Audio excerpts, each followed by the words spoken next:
I make that last statement just so you know that you definitely need to know the differences between the various options that we're going to go through in this topic. You will see these on the exam in some capacity. Okay, now remember, the primary benefit of cloud computing is actually enhanced availability. Because there are availability options that are possible in Azure and possible to companies of all sizes, whereas a lot of these companies would not be able to implement that level of availability in their own data centers because they don't have the budget. They don't have all of the redundancy that is necessary. So companies of all size can take advantage of just these huge SLAs. I mean, we're talking 5 nines, and a 5 nines SLA means that your downtime is limited to like a few minutes a year. And so, I mean, that is an incredible level of availability that is available to anybody who wants to pay for it, right? Now, as designers, as the administrators who are implementing, we have to be aware of these options as well as the potential downtime. So let's start there. What are the different kinds of downtime that we can expect? Well, planned maintenance are periodic updates made by Microsoft to the underlying infrastructure. And they're done to, what normal updates would be done for, right? They improve performance, they may improve security, they may improve reliability, etc. Okay, that's planned maintenance. And the planned maintenance, most of these are going to be performed without any impact upon your virtual machines or cloud services that you are using. Unexpected downtime, though, is when a hardware or physical infrastructure for the virtual machine fails unexpectedly. Now, this could be network failures, disk failures, any other rack failures, data center power, etc. When this happens, the Azure platform will automatically migrate your virtual machine to a healthy physical machine in the same data center. Okay. Now, during that, the virtual machines would experience downtime. They would reboot, in some cases, loss of a temporary drive. It is unexpected, but it is something that Microsoft handles and migrates those systems elsewhere. And the final is unplanned hardware maintenance. And this is when Azure predicts that a hardware or some platform, any component that's associated with a physical machine, storage account, or whatever, is about to fail. Okay. When Azure predicts a failure, then it'll issue out this unplanned hardware maintenance event. These come through notifications to administrators. And then it uses live migration technology to migrate the virtual machines to a healthy physical machine. Okay, live migration is actually much better than your unexpected because it really just pauses the VM. So you might get a reduction in performance. Could happen before the event, after event, but you're not going to lose anything, and it wouldn't be shut down. All right, so you have to have plans to minimize these different kinds of downtimes, and you have to understand the type of downtime that there is. All right, so let's look at some of these availability options. The first is an availability set. This is very critical to high availability in a cloud environment. It's a logical feature that's used to group a set of related VMs so that they aren't all subject to the same single point of failure. Okay, they wouldn't all be, they're not hosted on the same physical infrastructure host, so a failure there would not affect everybody, and they're also not going to be all upgraded at the same time, like the host being upgraded. So basically, VMs in the same availability set run across multiple physical resources, and if the hardware or software fails, it's only going to be in a subset of VMs in that availability set. So only certain VMs would be impacted. Therefore, the application can stay up and running. Therefore, it can be continuously available to users. All right.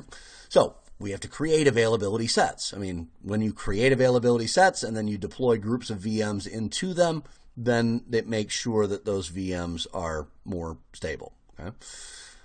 So some best practices. Well, the VMs in the availability set, you might have already figured out, should be identical, right? They're all web servers with the front end to a SQL server. And then I put the SQL servers in another availability set. Okay, that brings us to the second point there. Different application tiers should use different availability sets. So if we've got a load balancer and 2 or 3 front-end web servers, and then 2 or 3 back-end SQL servers, then we should have 2 availability sets. We combine the load balancer into the availability set for the front-end pool, and then we add the SQL servers and potentially a load balancer for them into the back-end pool. Always use managed disk on the VMs, because that way you don't have anything to do with the storage accounts, and it takes advantage of this availability. And the biggest kicker is they have to be placed in an availability set at the time of creation. All right, you cannot add them to an availability set after the fact. Now, service level agreements are going to come into play here, and it's going to depend on what you have done. So if you have 2 or more instances deployed across 2 or more availability zones in the same region, then the SLA is 449s. If you have 2 or more instances in the same availability set, then it's 99.95% of the time that they would be available. And then for single instance, if they're using premium storage, you still get 99.9. So it just kind of depends, and you can look up those availability options. That's not something that you would have to memorize. Now, in addition to the availability set that you create in Azure, there's 2 other options that play a part in ensuring the appropriate level of uptime, and those are update domains and fault domains. Update is also sometimes called upgrade. It's the same thing, but just so you know. So a fault domain is a group of nodes that represent a physical unit of failure. Okay, so it defines basically the VMs that have they share a common host hardware, switches. They are a single point of failure. So if you have VMs in an availability set, then they're placed in at least 2 fault domains. So if I've got 2 machines in availability set, then by default, they would use at least 2 fault domains, and that just mitigates the risk of hardware failure. That means they don't share the same physical racks in those data centers. So it's an option that is available when you create the availability set itself. If you have more than 2 machines, then you can have more than 2 fault domains, right? If you have 3 VMs, you could have 3 fault domains. The update or upgrade domain is a group of nodes that are going to be upgraded together during that process of a service upgrade. So by doing different update domains, it allows Azure to do incremental or rolling upgrades that don't have any effect on your system. Okay, because those types of upgrades will require reboots, and so then the update domain determines the systems that can be rebooted at the same time. So fault domain has to do with failures. Update has to do with those planned maintenance and the updates that the Azure platform performs. The next option that we have are availability zones. Availability zones are a step above availability sets. Why? Because they represent physically separated data centers in the same region. Okay. Again, all of this is key. Please know these options. They will pop up all over the certification test, and you've got to know the difference between them. Okay. So availability sets, just grouping VMs, update and fault domains. This is within the same data center.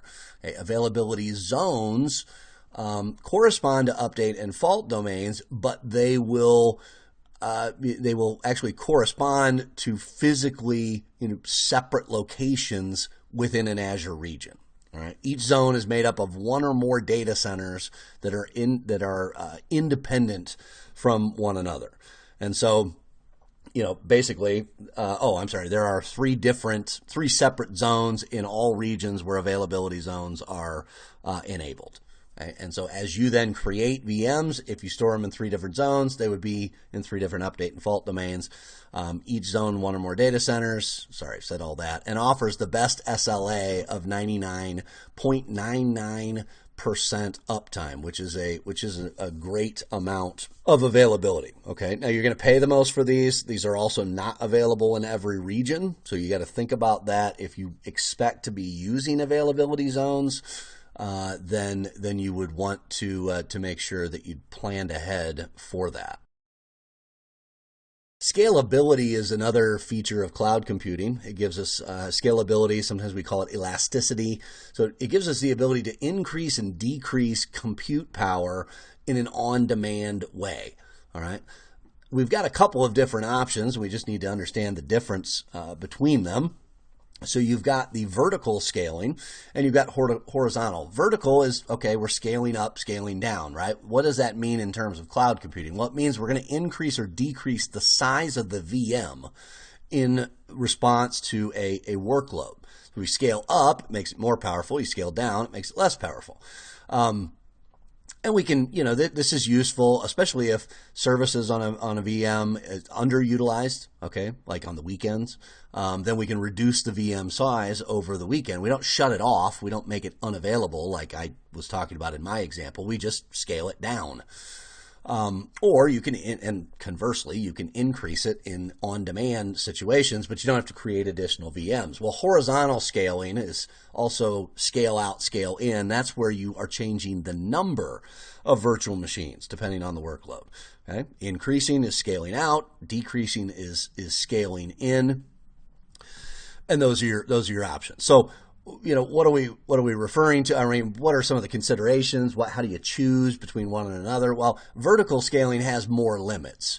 It also requires you to shut off the virtual machine. I mean, that's kind of the key when we start talking about high availability. In order for me to scale up or down, I actually have to turn off the VM so that its sizing can be modified so that it can then be restarted. So it's a little bit more of a hit on your availability. Horizontal is much more flexible, and you can add as many, up to potentially thousands of virtual machines to handle the load. So horizontal is more, it really is the way that we should be thinking in a cloud environment. Vertical scaling is optional. Okay, so what's a scale set? Well, the scale set is just a compute resource that you use to deploy and manage a set of identical VMs. All right, so the VMs within a scale set are all going to be the exact same size. So there's no pre-provisioning of VMs that's required. You can just build a large set of virtual machines, and then it can increase and decrease as necessary. But it is key that they all have the same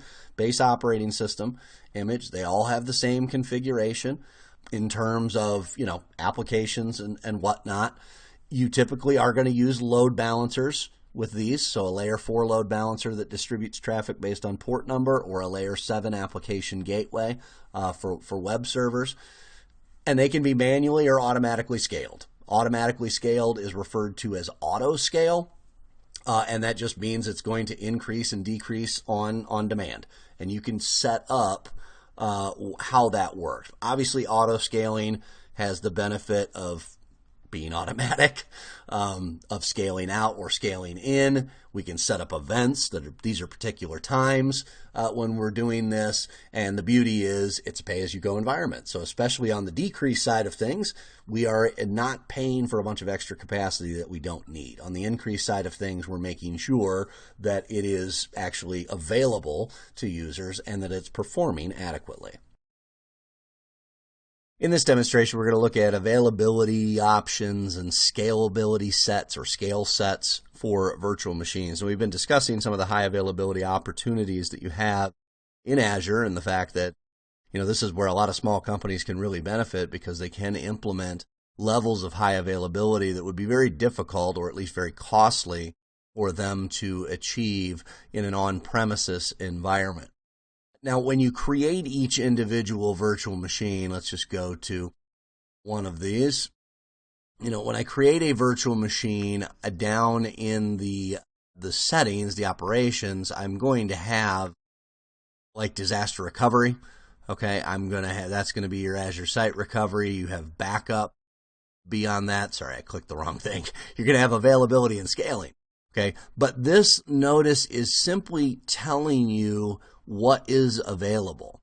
Okay, what is set. Now you get some indicators as to what these things are, but this really needs to be done when you deploy the virtual machine. So what most organizations are going to do is they are going to create first, availability sets and then scale sets prior to actually implementing VM. So let's just go to availability sets.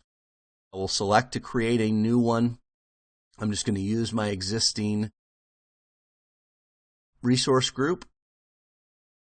Create a new one if you would like, and then just give a name for this availability set. So I'm just going to call it my availability set 1. But obviously we'd want some explicit names here. So this is going to be in East US, and then notice the main settings here are fault domains and update domains. Now, you might look at this and say, well, how am I supposed to know the number of fault domains because I don't have, virtual machines here? Well, that's the very reason we probably shouldn't call this my availability set number 1. Okay, so let's call this, my web app pool, my web app, and let's go. My web app and SQL. And so basically,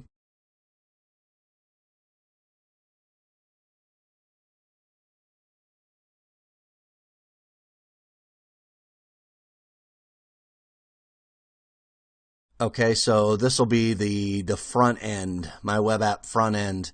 And I'm going to say, okay, I know that I'm going to be implementing a certain number of virtual machines. Okay, and so this is the number of update domains, and this is the number of fault domains that I want to utilize. Okay, so I'm just going to leave it at 5 update domains. So if you have 5 VMs, then they're going to be in 5 separate update domains. And you can make a choice there. Fault domains, we're just going to do 2. Actually, let's change that to 3. Okay.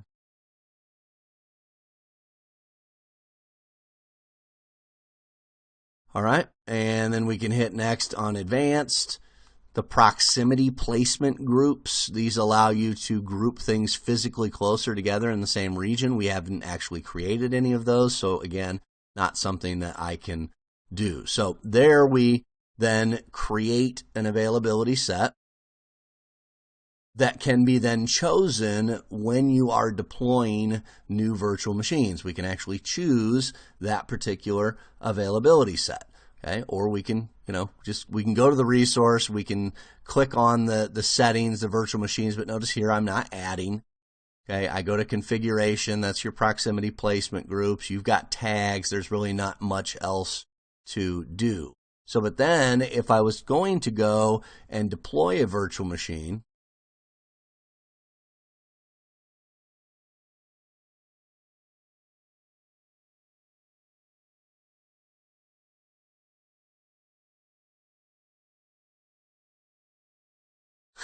we'll hit that again. Oh, there we go. Okay. So I'm going to create a virtual machine. I'm going to use the same PL test group. The virtual machine that I'm going to use is web app 1, or that's the name. My availability options, then I'm going to say I want to put them in availability set, and then notice my availability set shows up. Okay. And so we can then create as many of these as we want. Probably we're going to put Windows Server on there, but we can create as many of these as we want. We can specify usernames and passwords. We don't need to go through all of that. I just wanted to show you that availability set actually shows up. Okay, so give it an intuitive name. Scale sets, a bit different. So they are actually called in here virtual machine scale sets.